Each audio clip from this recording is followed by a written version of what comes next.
Salut! Bienvenue à l'Anarchie culinaire, je suis votre hôte Bob le chef. L'été est finalement arrivé. Aujourd'hui, on met de côté à la viande et on profite des légumes qui poussent en faisant un carpaccio aux betteraves. You know what time it is. Drop it like it's hot.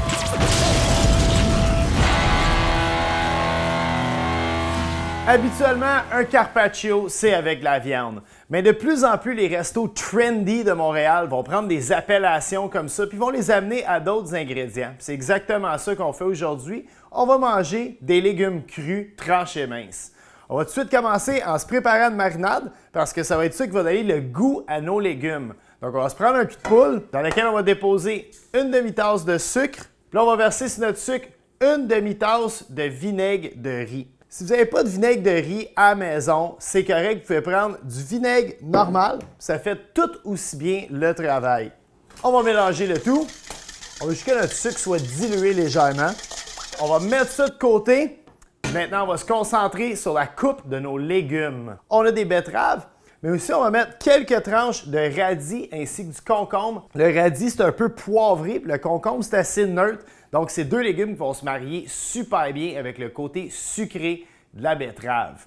On va tout de suite commencer par couper la betterave de ses tiges. Puis là, vous voyez, j'ai deux planches à découper aujourd'hui. C'est parce que la betterave, c'est extrêmement salissant, OK?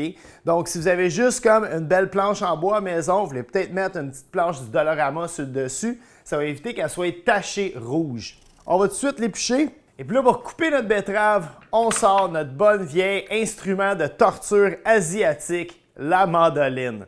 Il faut faire extrêmement attention avec la mandoline parce qu'on le sait tout, ça coupe les doigts, OK?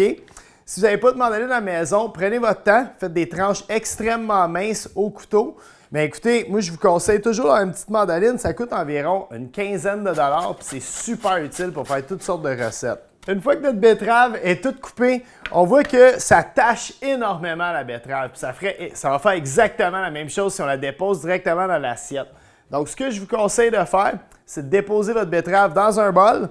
On va la laisser tremper environ 15 minutes dans l'eau froide. Comme ça, elle va se décolorer dans l'eau au lieu de se décolorer dans notre assiette. Pour les concombres, on va répéter exactement la même coupe qu'on a fait avec les betteraves. C'est-à-dire, on a notre concombre, on va s'en couper juste le bout ici. Et par la suite, on va slicer à la mandoline. Une fois nos concombres découpés, on va passer à nos radis. Par contre, les radis, c'est un petit légume. Donc, on n'utilisera pas la mandoline. Ça va être compliqué et ça va être surtout dangereux pour nos doigts. Donc, on va les faire avec un petit couteau. On va simplement couper le petit bout ici. Puis là, on va faire des tranches le plus finement possible. Ce qui est le fun d'une recette comme ça, c'est qu'on va l'utiliser aujourd'hui en guise d'entrée. Mais des betteraves, ça coûte à peu près 1 piastre par betterave. Ça coûte à peu près 1 piastre et demi pour un concombre. Puis ça coûte 2 piastres pour tout ça de radis. Donc, pour à peu près 5 piastres, on fait des carpaccios pour à peu près 5 à 8 personnes. OK? Donc, si vous faites le calcul, c'est un maudit bon deal. Tous nos légumes sont coupés. On va maintenant les déposer dans notre marinade. On va juste mélanger le tout à l'aide de nos mains. On l'envoie au frigo. Question que ça pogne le goût de notre marinade. Juste avant que nos invités arrivent, c'est le temps de dresser notre assiette. On a une assiette blanche ici, puis on va juste simplement déposer de n'importe quelle façon que vous trouvez esthétiquement joli nos légumes dans le fond de notre assiette. Par la suite, question de mettre un petit peu de déco là-dessus. On a pris le temps de se laver une coupe de feuilles de laitue qu'on va ciseler très mince. Et puis on va aller prendre un petit peu de notre jus de marinade en guise de vinaigrette. Encore une fois, c'est une recette de base. On aurait pu rajouter une panoplie d'ingrédients. Je pense à la coriandre qui est ici. Si vous avez un restant de noix à la maison ou même un bon fromage ricotta, ça aurait été débile avec cette recette-là. Et voilà, une petite entrée sur le fly qui laissera vous inviter bouche bée. Bon appétit!